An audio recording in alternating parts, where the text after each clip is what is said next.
Welcome back, subscribers. It is such a nice day today. It's April the 20th, 2026. And yeah, it's like it's 2 days to my birthday because birthday's on the 22nd on Earth Day.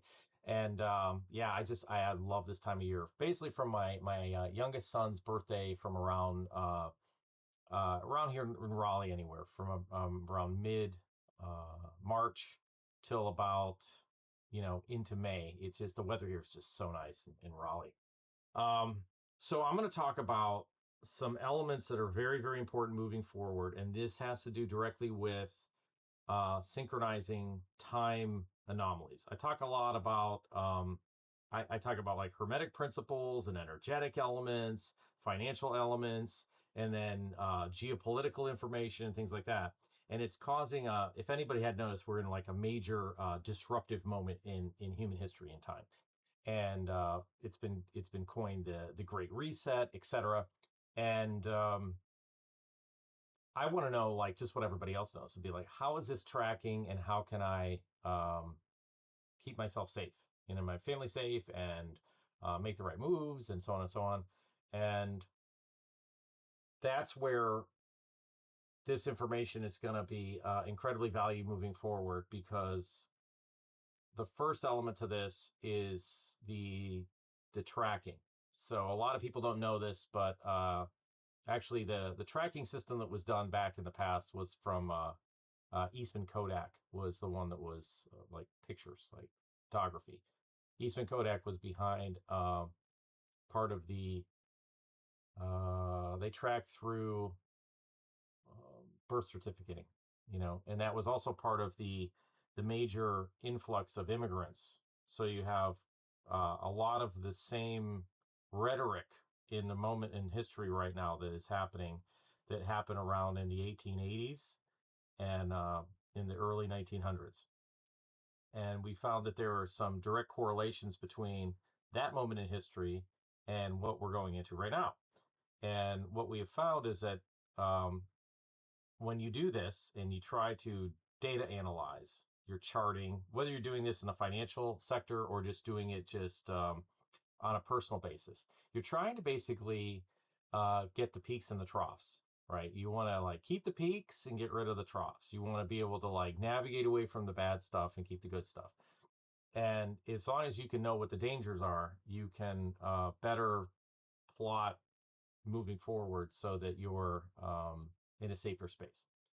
So the identification stuff that's going on right now is the Real ID, and I did a number of videos on Real ID and the driver's licenses, not only identification but driver's licenses, and then also it's also being triangulated with the mobile phones, and me running in all kinds of problems and things since I just had to have my phone replaced again.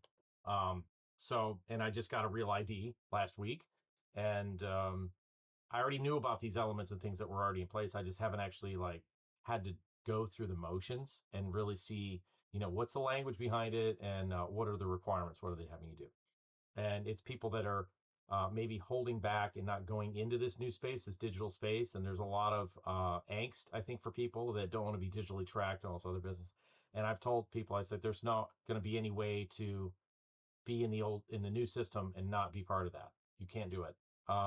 So I started doing research, try to find out like, hey, when are we going to hit this critical mass point? Because when critical mass happens with identification, then that will usher in the next step to this whole system of change that's happening. Because they can't make all the big changes happen until they can identify where everybody's at and who's who and where they live and so on. It's called Nexus, the area of Nexus. So that's what I started doing research on. And last week I did some research directly related to, and this is where the AIs are absolutely fantastic, because they can go out and do all the research data, and then you could just kind of double check behind it to make sure it's kosher. So it's all publicly been put out there, and it's information on the Fed's website, government websites, International Bank of Settlement website, you name it. Anything that's interrelated to, I had it search everything that's interrelated to international digital identification, and essentially when the rollout period is projected to hit critical mass. And the question is like, okay, when you say critical mass, Danny, what percentage of the population are inside of that space?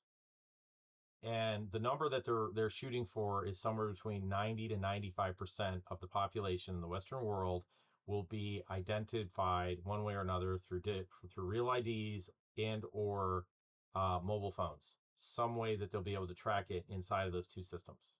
Okay. And then be able to, like I said, like triangulate between them and say like, okay, that definitely this person is who they say they are and they're in this space. That's also interconnected into credit card companies, not so much with the banks, which is part of this. The banking industry is not going to be moving into the new system, and it's not going to be in the same thought process as the way it has been previous, up until this point. It's not as like revered, if you will. It still has place, but it's just not primary.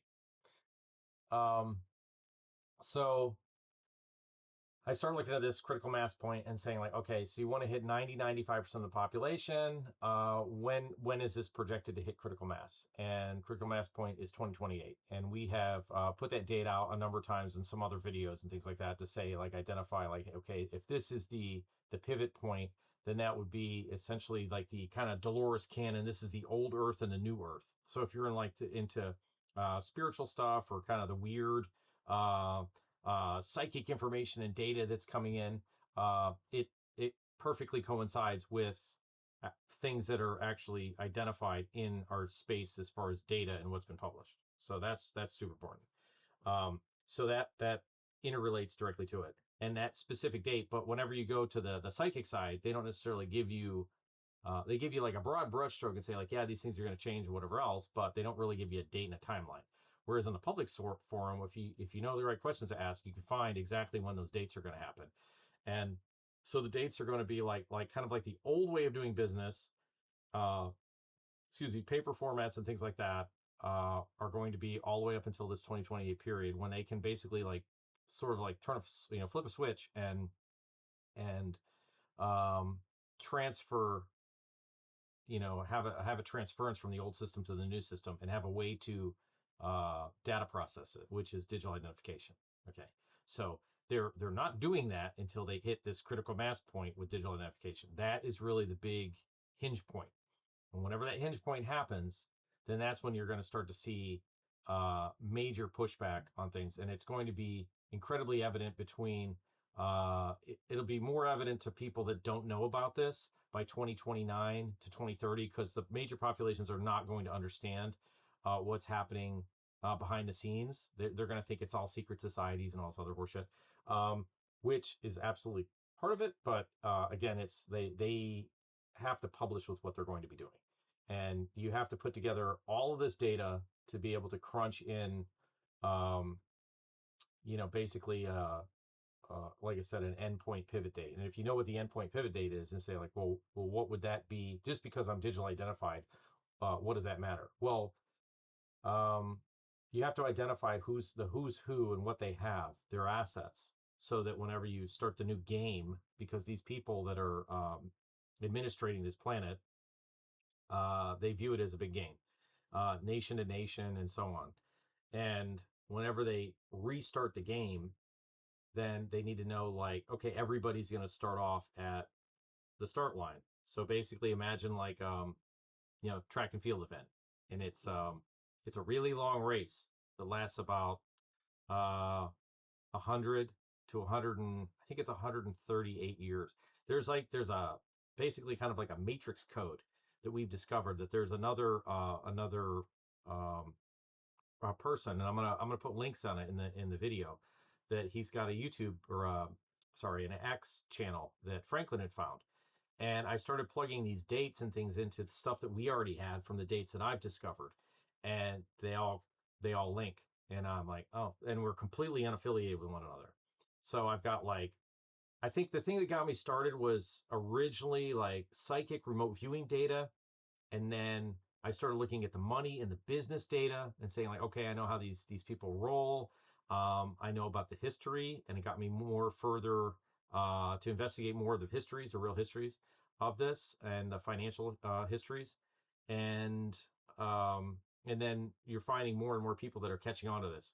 So what he uses is what's called isometrics. So it's not isometrics is used in like physical therapy and exercise and things like that. But what it is it's mirrored data. So basically, like an event happens, and then a certain amount of periods after that, years after it, another event happens that's not exactly the same, but it has the same vibratory effect on the consciousness of humanity. And that's basically how it works. So if something happens in, say, 1902, that if you know this numeric code, then you ought to be able to mirror it and say like, okay, if I go out 100 years later to 2002, what happened at that moment in time? Or right, or the stock market crash in 1929. So if you understood what this code was, it would be incredibly valuable, because then you could say like, okay, I know that these elements were happening, okay, and we had identification things and things that were happening back in the 1800s into the early 1900s, and it was all of a gameplay based upon commerce and money and transactions. That's what it was all about. Jurisdictional territories, and basically redividing up the game board. So they're telling you the language that they're doing it, and the difference between how it was happening before and how it's happening now is that the new system it's a digitally based system, and it's run on the international. So before, the international system that they created was run through like uh, the Fed, the the creation of the federal uh, exchange reserve bank, Federal Reserve Bank, and then you have international bank of settlements. So you have like, they're trying to keep track and of all of the countries that are inside of the game, of how their business and commerce is working, to and a way to kind of regulate it so that we have a consistency across the board, and let this game play out like it always does. And so the new system is on this digital system. So the first order of operation is to ensure like, okay, we need to have, before we can really kick this thing off and get it going, we need to have everybody critical mass and get people on board with digital identification. And one of the questions I asked was, I said, what about the people that don't want to be part of this system? That they're, I don't know, they want to live out in the country, or the woods, or I say, oh, how about Amish? I said, Amish are not into any, no phones, no lights, no motor cars. Um, so how are they going to play into this? They're not going to be like completely written out of the system. Like, they're going to want to like accrue those people, and how are they going to continue to keep doing business if everything goes digital and it's a cashless society? Like that doesn't really seem to work. And essentially what it had said was that, well, they're out of the system anyway, that they're not considered. If there's no birth certificating, there's no identification in the first place. Like if somebody's Amish, which they wouldn't do this, but if they were Amish and they wanted to go, I'm talking like Lancaster County, Pennsylvania, like the hardcore Amish, not the Mennonites that drive cars and shit. I'm talking about people that are like religiously exempt from any of the hokey bullshit that goes on in our Western culture. And we're all considered English, right? Everybody's all the same. Like the Amish, because I grew up around, there was a pretty big Amish community where I grew up. So I know a lot about the communities, and how they did business, because we would do business with Amish people. There'd be Amish construction crews, um, you name it. They weren't just making quilts and farming and shit like that. And being all just self sufficient. They still have to pay property taxes. They still they don't have any electricity. They have to pay property tax, and that's like one of the big ones. But they could do commerce because of cash, so they would transfer and use cash as a means of transference of capital. So in the new system, if they do away with that, it's not going to really work for them. So I was like, well, there's still going to have, it's not going to be like 100% cashless society, but it will be inside of the digital space. Like if you're inside of a more urbanized environment, there really isn't going to be a need to use that cash because the tracking systems that are going to be with the phones and everything else is all going to be 100% integrated. If you don't want to be part of it, it'd be like that. Well, that's fine. You're never going to be able to like get on an airplane. You're not going to be able to do the things that modern society are doing. So they're like creating this like the structure of this modernized society that is hinged upon digital identification. That's basically all it is. So a lot of the people that want to not be part of that system, I think they'd be perfectly fine and say like, well, I don't have any interest in visiting Europe or traveling and visiting friends and family and things like that. I want to just do it. I'm gonna completely separate myself from modern reality, and they're still going to have the ability to do that. All right. So this is more for everybody else, which again is the critical mass point of between 90-95% of the population is going to be inside of that one way, shape, or form. You want to drive a car? Well, you're going to have real ID. And I asked the at least at my local office when I got my ID, I said like, are you having any pushback or people having difficulty identifying themselves for who they are? And she says, no. She said they're just, they bring in the documentation and we process the documentation. It's not a big deal.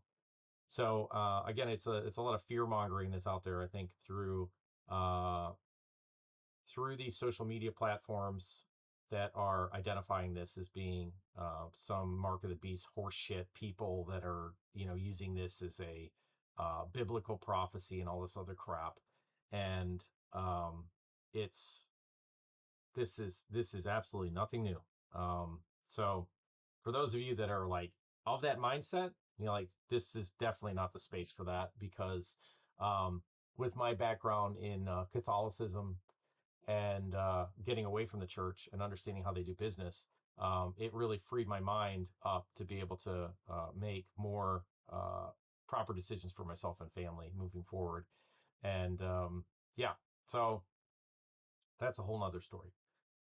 But the identification thing. So we're leaning towards somewhere right in 2028 that this is going to be of a kind of a critical mass moment. Now, with that being said, what does that mean for the markets? That means that they're leading up to that being that will be the solution. So as soon as the digital identification kicks in full steam in 2028, that means that they'll be able to switch on the new system, if you will, and then things will become available. And I also did a bunch of research and work on universal basic income. So basically, like, you know, uh, it'll be international level welfare, basically, like being able to live, be able to survive, like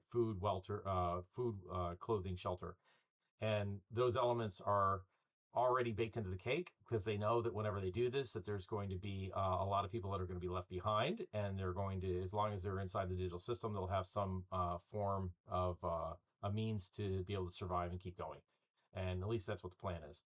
How is that going to be funded? A lot of these services that are in place that are the old system that are tracking taxation and things like that are just going away because once the digital system kicks into place, it's no longer necessary to continue to have like the IRS and a whole sundry list of other elements of these agencies that are going to be.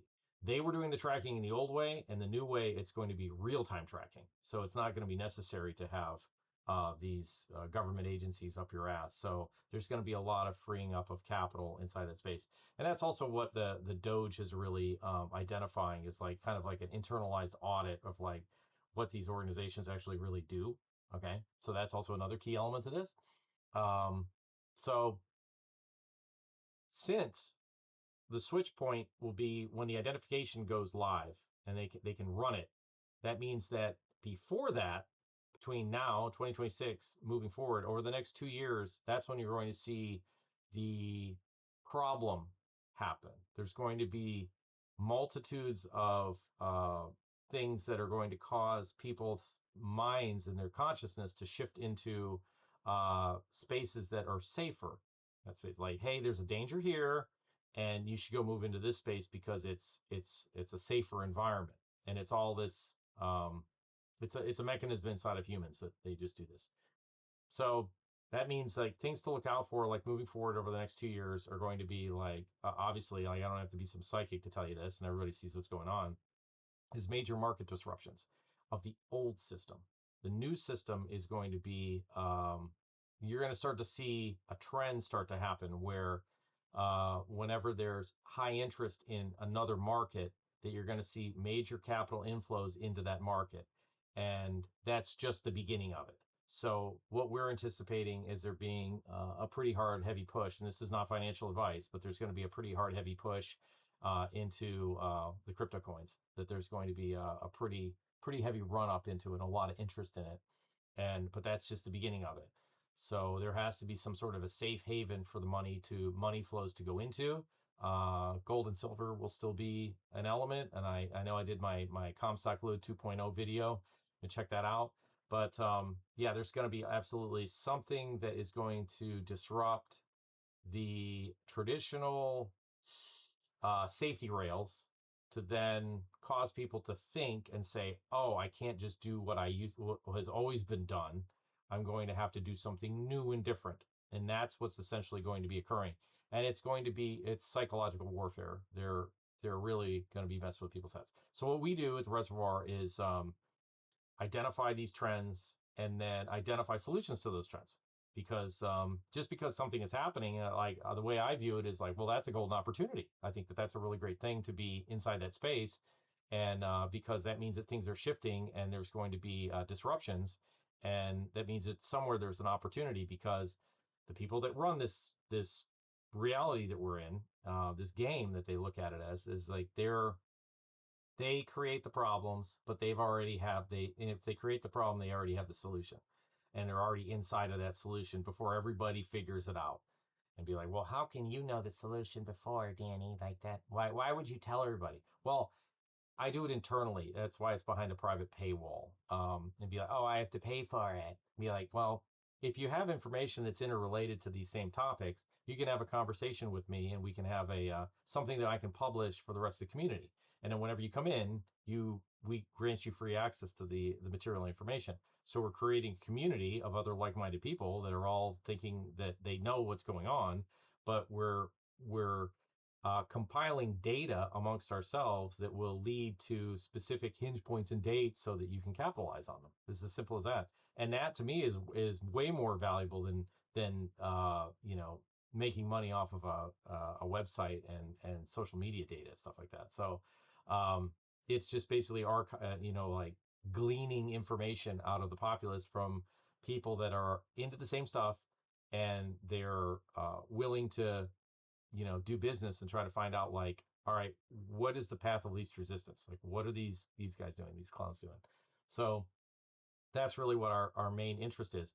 But if you don't want to do that, then you can pay. Okay. So it's one of those things. It's like, well, you could be a fly on the wall and just, pay the money and then come into the site.